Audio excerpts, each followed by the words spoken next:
Contacto Internacional, Panamá Hoy. 8:40 de la mañana aquí en Radio Panamá, y a esta hora nos vamos hasta El Salvador. Esta mañana nos acompaña el abogado Enrique Anaya, presidente de la Asociación Salvadoreña de Derecho Constitucional. Gracias, señor Anaya, por estar esta mañana con nosotros. Muy buenos días, Alexandra. Muchas gracias por la invitación. ¿Cómo les va por allá con esto del dictador más cool del mundo mundial, como se ha autodenominado el presidente Bukele y que ha hecho noticia en los últimos días? Pues no nos va bien, Alexandra. Digamos, son situaciones muy preocupantes. Sabemos que el presidente lo ha hecho, en su biografía, pues se ha denominado así, pero definitivamente es de muy mal gusto, creo yo, pero al mismo tiempo quizás refleja, digamos, el sueño del presidente Bukele, pues, ¿no?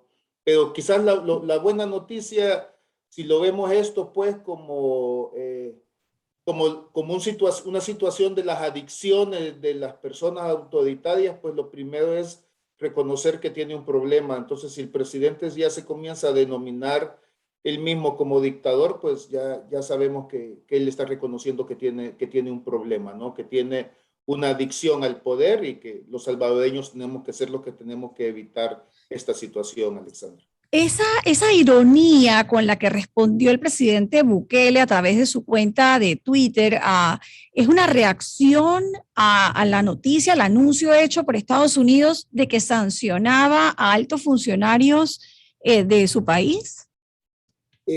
No, creo que más bien hay que tener en cuenta esto, Alexandra. Digamos, el presidente Bukele, que toma posesión como presidente el 1 de junio del 2019, siempre había mantenido una alta popularidad en el país.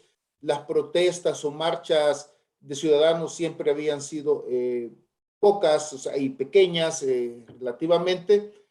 Pero el día 15 de septiembre, pues, que es aquí en El Salvador y en toda Centroamérica en general, digamos, el día de la independencia, y por lo tanto es un día feriado, salieron más de 35,000 personas, ¿no?, a marchar contra el señor Bukele, contra la deriva autoritaria que está presentando su gobierno, y pues mucha gente ya reclama, pues, de que efectivamente estamos en una dictadura, ¿no? Y por lo tanto, el presidente estaba sumamente molesto. El 15 de septiembre grabó un discurso en la tarde-noche acá en El Salvador y estaba, digamos, sumamente molesto por la marcha.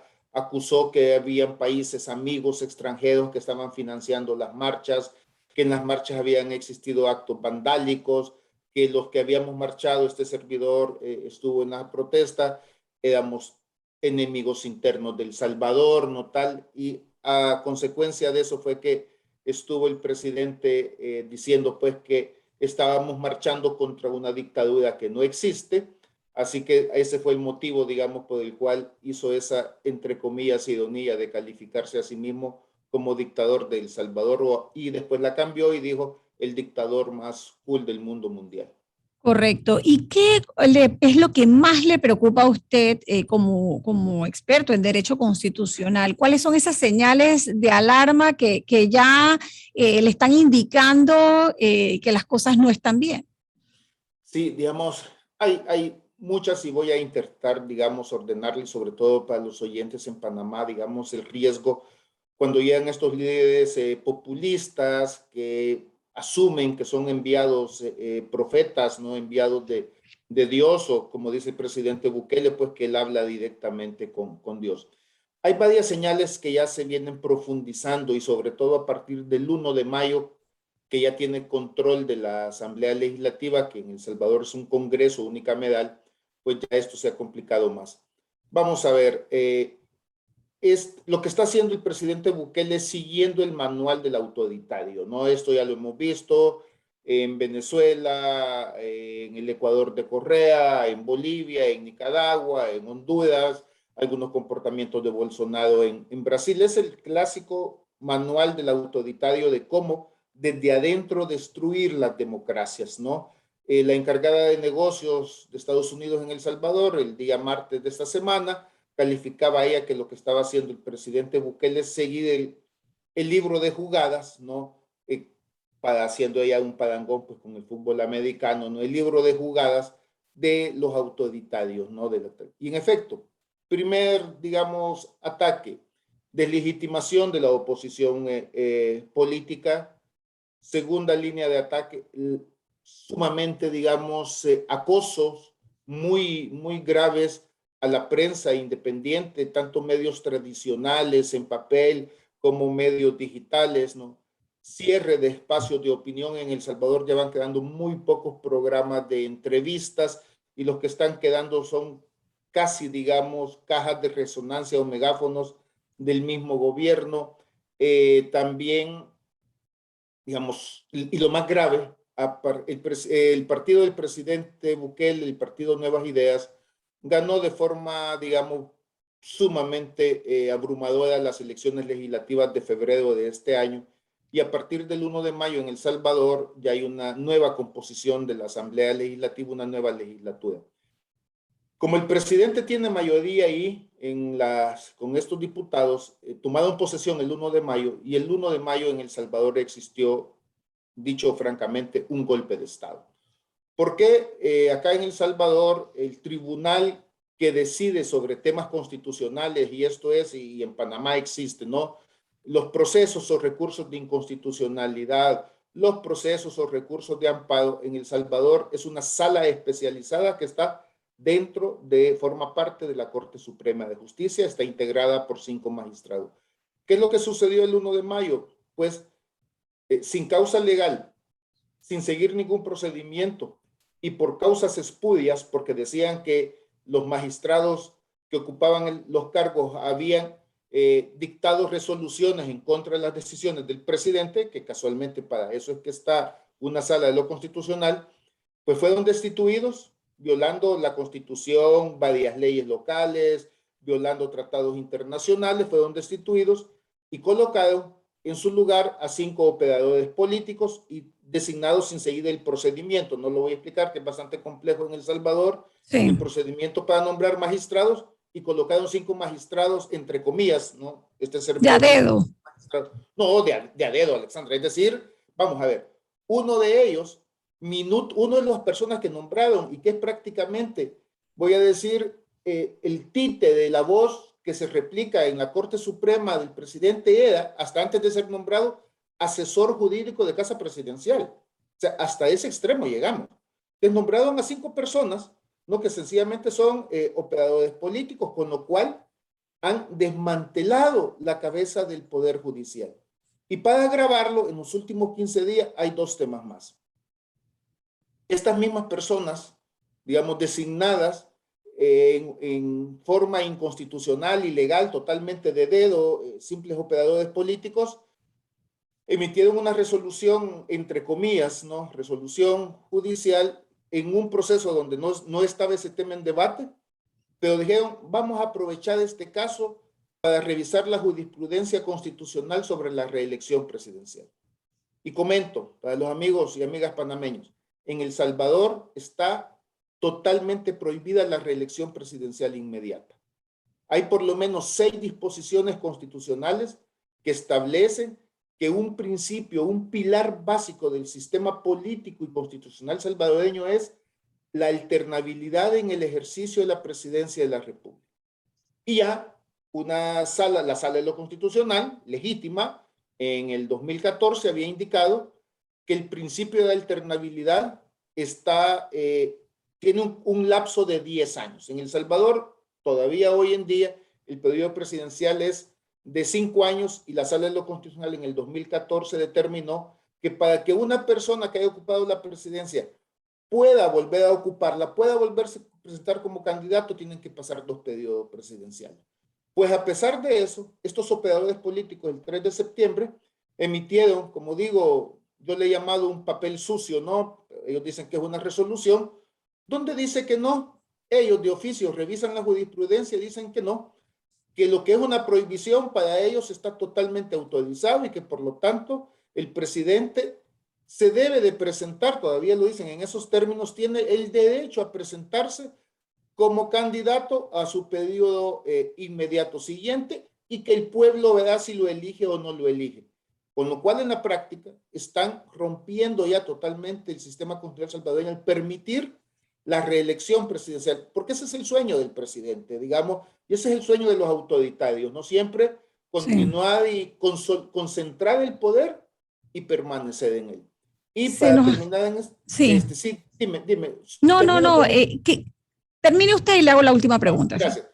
Decía, un punto, y para terminar, el día 31 de agosto, que entra en vigencia el 26 de septiembre, la Asamblea Legislativa ordenó la cesación de todos los jueces y magistrados de instancia, salvo de la Corte Suprema de Justicia, porque esa ya la tiene coaptada, la cesación inmediata de todos los jueces y magistrados, es decir, ya descabezar totalmente el sistema judicial y autoriza a la Corte Suprema a que arbitrariamente, nuevamente de dedo, pueda nombrar a los jueces sustitutos, sin seguir todo el procedimiento, ¿no?, que existe en las leyes salvadoreñas para nombrar o trasladar jueces.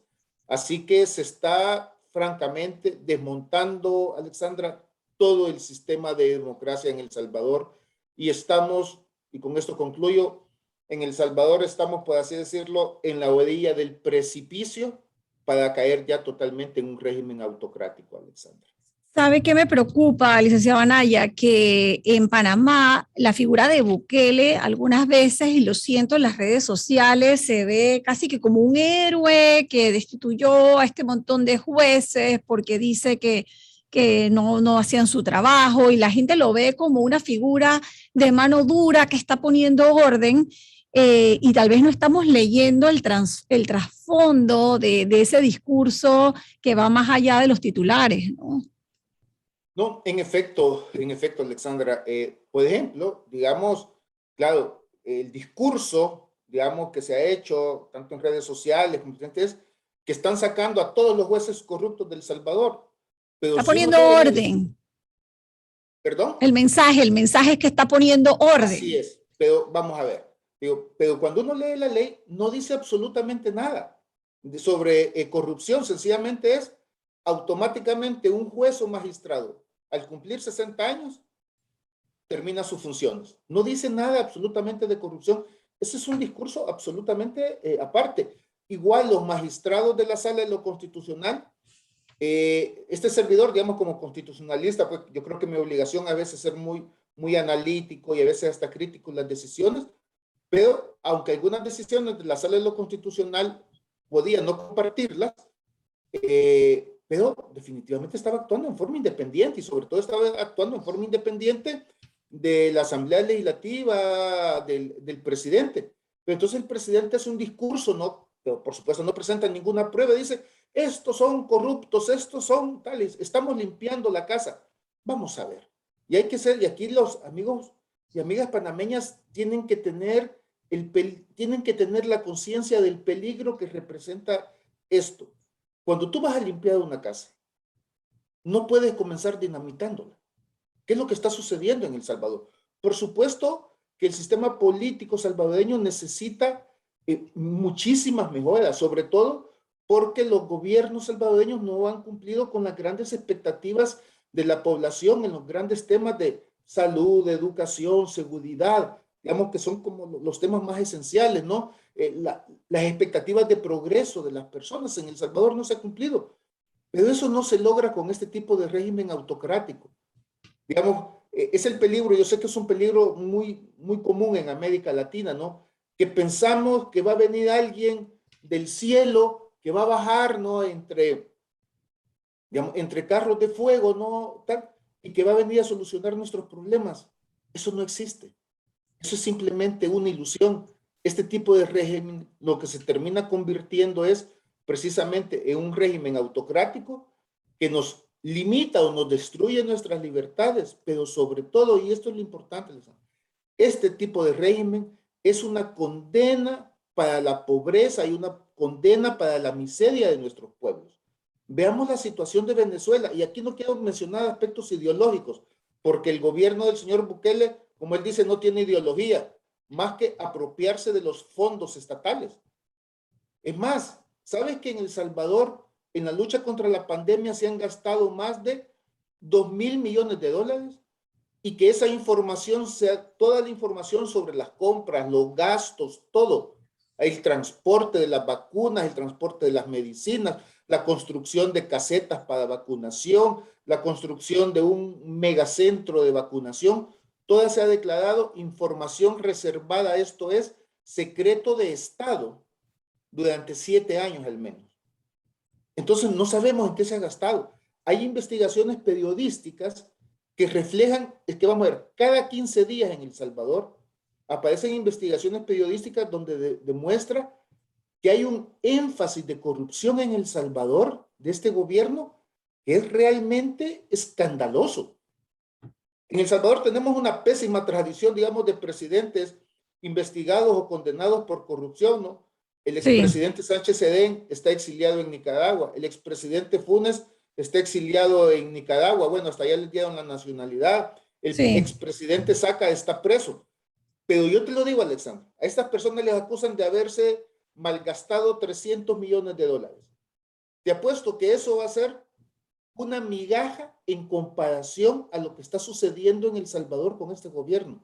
Van a ser miles de millones que cuando pasen los años, porque digamos no hay mal que dure 100 años, no, cuando pasen los años y logremos recuperar ya un régimen democrático, digamos casi en plenitud, nos daremos cuenta que el señor Bukele, su familia, los asesores venezolanos que le rodean, ¿no? Que son en realidad el gabinete de verdad y no los ministros, pero inclusive ministros y funcionarios van a terminar multimillonarios. Sí.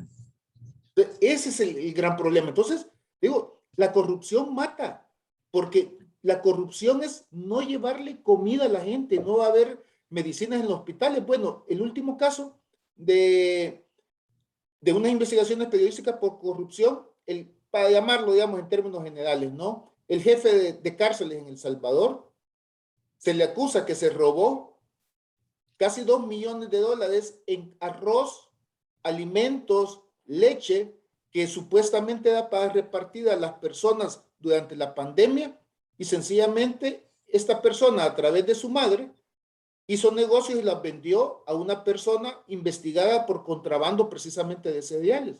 Licenciada Anaya, tengo que terminar la entrevista por un tema de tiempo y estoy segura que nos podríamos quedar aquí toda la mañana compartiendo anécdotas tanto de El Salvador como de Panamá, de situaciones que se han generado a través de la pandemia, pero me quedo con la reflexión que usted hace del régimen autoritario que limita y destruye libertades y es una condena a nuestros pueblos para la pobreza y la miseria. Yo le agradezco este contacto internacional para Radio Panamá desde El Salvador. Enrique Anaya, abogado y presidente de la Asociación Salvadoreña de Derecho Constitucional. Seguramente haremos contacto con usted nuevamente para mantenernos al tanto. Estamos a la orden acá, Alexandra, y saludos hasta Panamá a las amigas y amigos panameños, por favor. Muchísimas gracias. 8:59 minutos, todavía tengo que ir a una pausa y regresamos con la parte final del noticiero.